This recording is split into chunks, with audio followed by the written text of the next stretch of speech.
université buy tàkk taxule naa xuloo ah enseignants yu ñuy dagg seen salaire taxule naa xuloo ASP bii ñuy dagg seen prime de motivation démb rek taxule naa xuloo la leen tax a xuloo mooy kuy bokk ak ku dul bokk 2029 man ça a toujours été mon propos. C'est clair.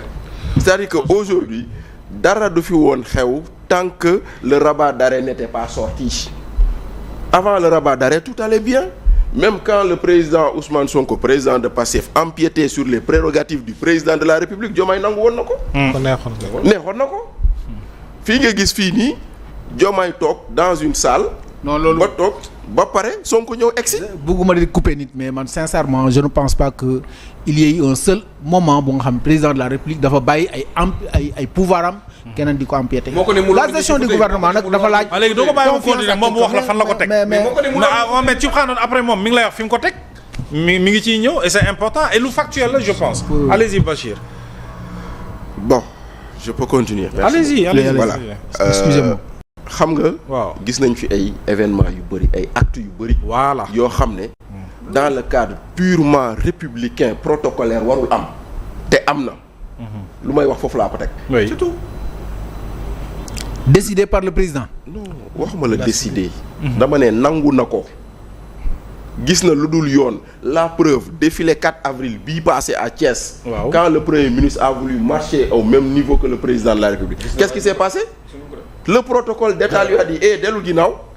mais lu tax yee si passé amul woon foofu laa lay waxaa naan. am na ay éléments yu am yoo xam ne dañuy wane ni bu ñu jote woon wanewuñu ko. foofu laay waxee Mayoro. J'espère que vous me comprenez maintenant. Voilà maintenant. waaw prenez vos responsabilités. léegi nag devant ces pairs irresponsables. mais yooyu yëpp un exemple. yooyu yëpp exemple. yooyu yëpp exemple toroxal y a pas toroxal. Prenez-vous vos responsabilités. nga toog jàkkaarloo ay président nga naan mais loolu ndaje bi day jeex. waaw je te convoque en tant que premier ministre ne la c'est mon homologue. sa comportement c'est à revoir. c'est le minimum. à mon avis c'est le minimum. oui. C'est le président de tous les noms. voilà allez-y et ainsi de suite donc yooyu noonu yëpp. loolu noonu yëpp mu ngi juddu après le rabat d'arrêt. oui. avant le rabat d'arrêt loolu yëpp bu amoon nit neexoon na Diomaye nañ disons-nous la vérité. le rabat d'arrêt a permis de savoir parce que kuy bokk ak ku dul bokk loolu rek a leen boole. mooy maanaam ay intérêt crypto personnel. aujourd'hui Diomaye wax ko mais coalition Diomaye président travaille pour Diomaye am être une réélection. oui. et bu boobaa c'est là où ta question devient intéressante. oui. aujourd'hui quelle est l'ambition du président sur ce mandat actuel. fan la ñu bëgg a jëmee. bu dee xeex rek la. waaw fan la ñu bëgg a jëmee. ñu xam voilà. ça maintenant si kaw loolu. waaw man damaa jàpp ni le paquet de projets de réforme bii ñu indil. bu projet proposition de loi bi génnul woon duñ ko gis parce que bu leen fàtte ni président de la République moo def discours le 31 décembre 2024 vers 2025 pardon mun nañu d'ici au premier trimestre du mois de l'année nous allons proposer à l'Assemblée des projets de réforme premier trimestre jeex na gisuñu ko te nag Diomaye tamit nag mu ngi bëgg a bëri lu muy wor ay kàddoom wax nañu loolu le 31 décembre gisuñu ko. yaa ngi fàttali dissolution assemblée. fa laa doon jëm je sama xel dalul ah. fa laa doon jëm. ndaxte dissolution assemblée nationale. Diomaye président de la république dafa xëy bindu conseil constitutionnel. laaj ko ne ko damaa bëgg nga wax ma kañ laa mën a tas assemblée.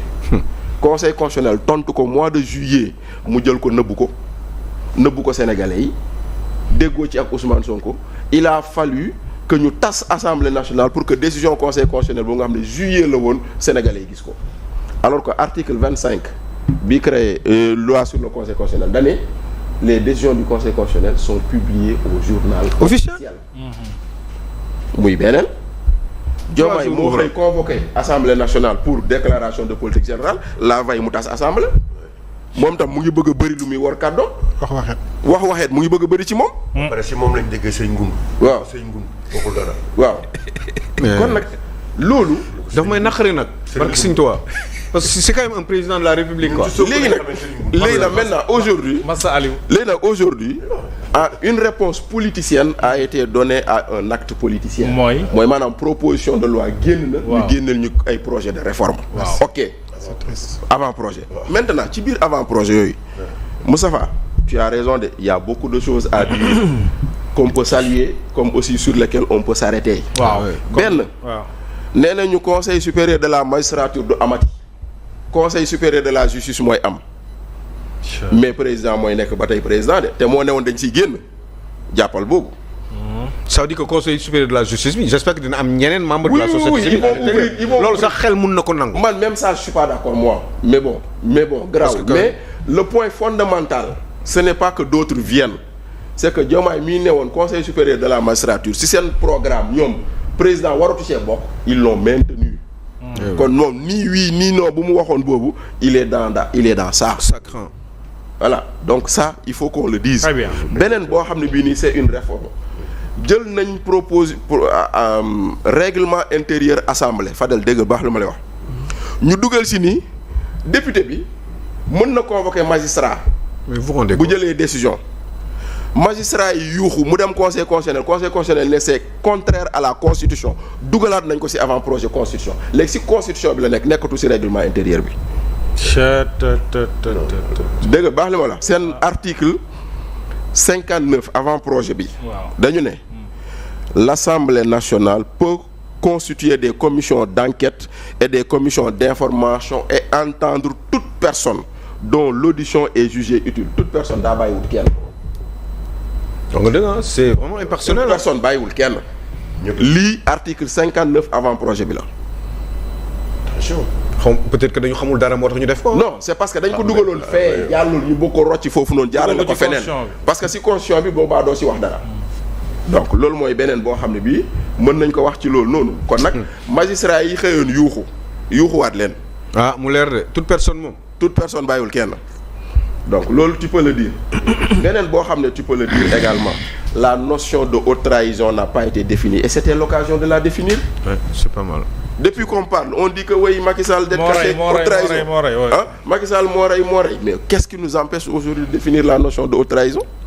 nekku ci bon amul définition bokk. ci lu ma gis bokk voilà donc am na yeneen moo tax nag tey jii nii. waaw loolu noonu. réforme yooyu. la ñu war a waxtaanee te nag bu leen fàtte ni proposition de loi bi ci biir avant projet bi la ne. lenn rek moo leen wuutale ñoom ñaar. mooy lu Moustapha Mané wax sànq dañoo dindi contumace ba pare def ko avec un effet rétroactif. oui. non mais xanaa leerul. leer na kay. kii kay voilà. def ko avec un effet rétroactif. mais proposition de loi bii ñu jël pour modifier ay articles L29 L30. mu ngi ci avant projet bi. très bien l'effet rétroactif moo ci amul. oui ak lu ñu dindi contumace bi. leer na Bachir. kon nag voilà. les choses yi nga xam ne yi moo ne ci yenn yi nga xam ne ci ay kii la maintenant. oui ci yooyu noonu nee nañu ci proposition de réforme yu ñu def dañuy indi CENI. waaw CENI duñu ko tëggee ba dañ ko bëgg a jox. saay autonomie moom mooy organiser mooy def lépp. lépp dañ koy génnee ca ministère de l'intérieur. xoolal